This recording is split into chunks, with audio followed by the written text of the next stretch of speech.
buhay na ipinagkakaloob sa pang-araw-araw nating buhay. Sapagkat totoo na marami po tayong pakikipagbaka, ngunit tayo po ay nagtatagumpay sa biyaya at pag-ibig ng Diyos. Amen? At ang papatuto po ay isang bagay na parang mahirap gawin. Alam mo minsan,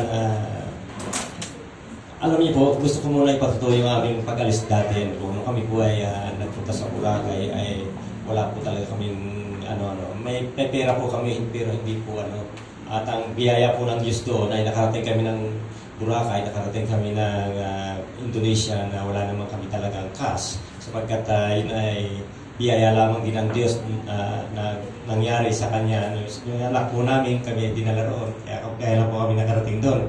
Ngunit ang isang biyaya po talaga ng Diyos na patuloy binibigay sa akin ay yung kalakasan ko sa pang-araw-araw sapagkat maraming bagay. Ngayon, kanina nga po ay medyo nadidistract ako at gusto akong gambalain ng Diablo at parang nahihilo po ako ngunit sa biyaya ng Diyos ay nakatayo ako sa inyong harapan at binibigyan niya ako ng lakas sapagkat mayroon pa palang gagawin ng Diyos sa buhay ko. At sabi ko nga po sa aking panalangin na Lord, kung ako ibibigyan mo pa ng buhay, ay yung buhay nga po saan ay magagamit mo pa ako sa iyong gawain.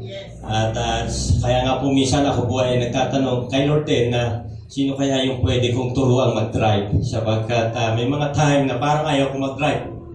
Ngunit dahil binibigyan nga ako ng biyaya ng Diyos, biyaya lang ng Diyos kaya ako nakakapag-drive, di po ba? At ang sa katotohanan, hindi po ako makatayo ng matagal din eh. Medyo, kasi pinupulikat po ako pagka At ako nagpapasalamat sa Diyos at pag ako nag-drive, ay hindi ako pinupulikat. Tumitigas po yung ganito ko, kaya kanina hindi po ako makatayo. At nauula lang ako. Pero sa biyaya ng Diyos, pag nag-drive ako, hindi nangyayari sa akin yun. Binibigyan talaga ako ng strength ng Panginoon. Glory to God.